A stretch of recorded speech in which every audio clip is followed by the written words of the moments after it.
Hello friend, आपका स्वागत है मेरे यूट्यूब चैनल हिंदी एडवाइस में। फ्रेंड, जो भी हमारे फिनो के बीसी मर्चेंट है जो एईपीएस चलाते हैं उनके लिए बहुत ही इंपॉर्टेंट अपडेट आया है। यह केवल फिनो के ही बीसी मर्चेंट के लिए नहीं है, अगर आप किसी अदर कंपनी के भी एईपीएस चलाते हैं जैसे कि पेनियरवाई, स्पाइस मनी, आरएनएफआई, मूवी सफर या रैपीपे, किसी भी कंपनी का आप एईपीएस चलाते हैं तो ये आपके लिए बहुत ही इंपॉर्टेंट अपडेट है। ये आपको जान लेना चाहिए, नहीं तो आपको आगे चल के बहुत ही दिक्कत होने वाला है। क्योंकि अभी क्या हुआ है, एक नया अपडेट हुआ है। कुछ बैंक है जो दूसरे बैंकों के साथ मर्जर हुआ है, मतलब एक बैंक का दूसरे बैंक में विलय हो गया है, जिसके कारण एईपीएस में उनका जो एबिलिटी था वो अब उपलब्ध नहीं है।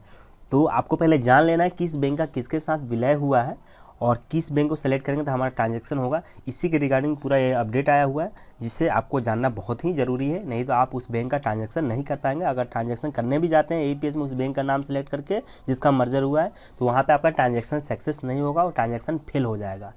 तो इसका ऑलरेडी ऑफिशियल नोटिफिकेशन फिनो ने दिया हुआ है, तो मैं आपको ये टू जेड आपको इसका जानकारी और लाइव बताऊंगा। तो चलिए इस वीडियो को शुरू करते हैं। शुरू करने से पहले मैं आपसे करूंगा रिक्वेस्ट, अगर अभी तक आपने मेरे यूट्यूब चैनल सब्सक्राइब नहीं किया है तो प्लीज़ सब्सक्राइब कर लीजिए। तो चलिए आगे देख लेते हैं।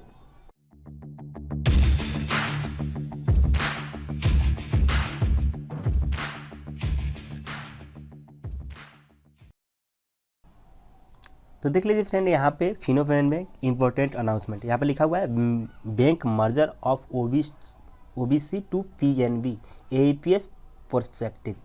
मतलब ये एईपीएस की रिगार्डिंग है। ओबीसी बैंक जो था ओरिएंटल बैंक ऑफ कॉमर्स, वो पीएनबी पंजाब नेशनल बैंक में इसका मर्जर हो गया है। तो अब आपको जो भी ट्रांजैक्शन करना है एईपीएस में, ओरिएंटल बैंक की जगह पे आप पंजाब नेशनल बैंक सेलेक्ट करके ट्रांजैक्शन करेंगे, तभी आपका ट्रांजैक्शन सक्सेस होगा, अदरवाइज वो ट्रांजैक्शन फेल हो जाएगा। देखिए आगे इसमें लिखा हुआ भी है, Oriental bank of commerce is disable for AEPS and bank will not available in AEPS bank drop down due to the bank merger with PNB. इसमें ऑलरेडी साफ साफ लिखा है कि अब आपको Oriental bank of commerce AEPS का drop down जो बैंक का लिस्ट होता है उसमें दिखाई नहीं देगा, उसके जगह पे आपको पीएनबी बैंक सिलेक्शन करना है। उसका देखिए लिखा है आगे, for Oriental bank customers Punjab national bank needs to selected instead of OBC from AEPS bank drop down for doing AEPS transaction. इसमें आगे भी लिख दिया है कि ओरिएंटल बैंक के जो भी कस्टमर हैं जिनका अगर आप लोगों को ट्रांजेक्शन करना है, उनको ओबीसी के जगह पर पंजाब नेशनल बैंक का सिलेक्शन करना है एईपीएस ट्रांजैक्शन के लिए। आगे कुछ और बैंक का भी मर्जर हुआ है, उसका भी लिस्ट मैं आपको बता देता हूँ। देख लीजिए यहाँ पे addition bank option for cash deposit के लिए, जो मतलब बैंक मर्जर यहाँ लिखा हुआ है, as you are aware that in recent past few bank have been merged increasing the branch strength of the merge entity and result of the merger for cash in merchant can now deposit cash in of the other branches merge internally accounting. तो अब दिखा देते हैं कौन कौन सा bank का।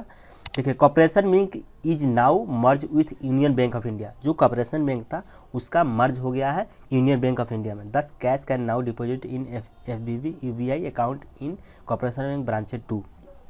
अब अगर आप लोग को कॉर्पोरेशन बैंक का कैश जमा करना है, एईपीएस से ट्रांजेक्शन करना है, तो उसके जगह पे आपको union bank of India select करके आप ट्रांजेक्शन करेंगे। उसका आगे देख लेते हैं, United bank and oriental bank of commerce now merge with PNB. आप यूनाइटेड बैंक का भी अगर ट्रांजेक्शन करेंगे तो उसमें आप पीएनबी का ही सिलेक्शन करेंगे, तब आपका ट्रांजेक्शन होगा। थर्ड में एक और बैंक का हुआ है, union bank and Andhra bank have also be merged. तो यूनियन बैंक में आंध्रा बैंक का भी मर्ज हुआ है। तो अगर आंध्रा बैंक का भी आपको अगर ट्रांजैक्शन करना है, एईपीएस करना हो या कैश डिपॉजिट कुछ भी करना हो, तो आपको यूनियन बैंक का ही सिलेक्शन करना होगा। तो ये आपको अभी 4 बैंक हैं जिनका मर्ज हुआ है, आपको ये देख लेना है एईपीएस ट्रांजैक्शन लिस्ट में, तब आपको ट्रांजैक्शन करना है या कैश डिपॉजिट भी करना है तो आप इनके ब्रांच में जाके कैश डिपॉजिट भी कर सके। तो बहुत ही इंपॉर्टेंट अनाउंसमेंट है, जो भी एईपीएस संचालक है उनको जान लेना जरूरी है एईपीएस ट्रांजैक्शन के समय। तो ये था आज का वीडियो। अगर ये वीडियो आप लोग को अच्छा लगा हो तो जरूर इस वीडियो को लाइक शेयर कीजिएगा और मेरे चैनल को जरूर सब्सक्राइब कर लीजिएगा, क्योंकि मैं हमेशा ऐसे ही फिनो के रिगार्डिंग नए नए वीडियो लाते रहता हूँ। धन्यवाद फ्रेंड।